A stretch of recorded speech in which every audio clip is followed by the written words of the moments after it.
Ok, en fait, je viens d'avoir un courriel du fond 1804. Ce courriel me dit, en bref, que je dois faire une vidéo sur un certain bataillon de construction. En fait, c'est le deuxième, ça a de l'air. Puis, ça s'est passé durant la Première Guerre mondiale. La Première Guerre mondiale, si je me rappelle de mes cours d'histoire de secondaire 4, c'est de 1914 à 1918. Puis, je connais rien d'autre sur le bataillon de construction. Moi, tu sais, j'ai étudié en neurosciences, je connais vraiment rien euh, du bataillon de construction. J'ai peut-être une amie qui est au courant. Elle étudie en droit. Fait que Maya va peut-être nous aider là-dessus.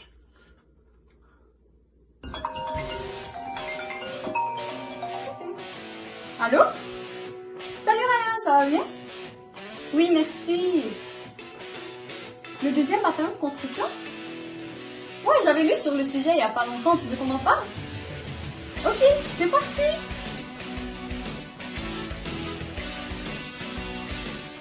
Donc le deuxième bataillon de construction, qu'on appelle aussi le bataillon noir, est en fait une unité de travail non combattante qui est composée à 100% de soldats noirs et qui a été constituée durant la Première Guerre mondiale qui, comme vous le savez, a duré de 1914 à 1918.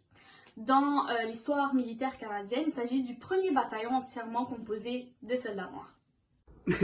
Mais, Maya, est-ce que tu peux me parler du contexte historique du deuxième bataillon de construction, s'il te plaît? 1916, on est en plein milieu de la Première Guerre mondiale. Il y a des milliers et des milliers de soldats canadiens qui sont tués au combat en Europe, alors qu'ici, au Canada, il y a des milliers d'autres Canadiens qui se portent volontaires pour venir en aide à leurs confrères.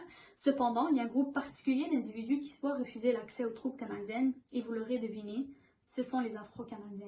Donc de multiples motifs sont invoqués, mais on le sait tous, ce sont des motifs qui sont tous rattachés à la couleur de leur peau. Donc on leur faisait croire qu'ils n'étaient pas aptes au combat, qu'ils n'étaient pas suffisamment forts pour se battre auprès des soldats canadiens. Donc on leur refusait l'accès à l'armée canadienne. Et en fait, ce rejet, ou voire même cette humiliation, a refroidi de nombreux Afro-Canadiens quant à leur désir de rejoindre l'armée canadienne, alors qu'il y a d'autres qui ont continué de lutter pour pouvoir combattre auprès des troupes canadiennes. Et toi, Ryan, peux-tu nous expliquer un peu plus en détail comment s'est formé le deuxième bataillon de construction? Donc, si on suit bien l'histoire canadienne, le bataillon de construction a permis de soulever la question de discrimination au sein de la Chambre des communes. La formation du bataillon de construction s'est faite le 11 mai 1916 au British War Office de Londres, qui déclare qu'il est prêt à accepter des unités ségrégées. Moins de 2 mois après, euh, le 5 juillet 1916, la formation du deuxième bataillon de construction est officiellement autorisée en Nouvelle-Écosse. L'unité de travail non combattante ségrégée représente la première, en fait le premier parce que c'est un bataillon entièrement constitué de Noirs de l'histoire canadienne. Le recrutement a eu lieu à travers tout le Canada et plus de 600 hommes ont finalement accepté l'appel. Ils venaient de la plupart de la Nouvelle-Écosse, des provinces de l'Ouest et des provinces du Maritime. Et même certains viennent des États-Unis. Mais Maya, après tout ça, est-ce que tu peux m'expliquer le rôle du bataillon de construction durant la guerre, s'il te plaît? En décembre 1916, Ottawa requiert la présence du bataillon noir sur le terrain, ce qui fait que le 28 mars 1917, des hommes traversent l'Atlantique à destination de Liverpool en Angleterre.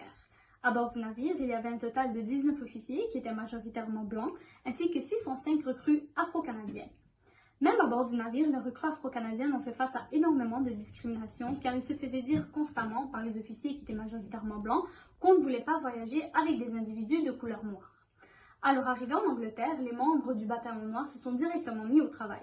Cependant, étant des troupes non combattantes, leur rôle principal était de venir en aide et de soutenir l'armée canadienne et non de combattre à proprement parler.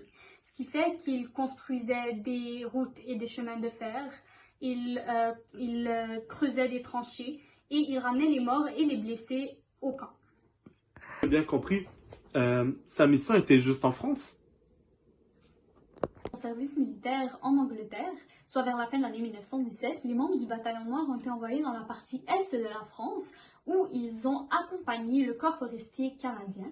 Une fois là-bas, ils ont non seulement aidé à fournir le bois nécessaire pour l'entretien des tranchées sur les lignes de front, mais ils ont également participé à la construction. Ce qui est important de savoir en fait, c'est que l'histoire du 2e bataillon de construction a presque sombré dans l'oubli.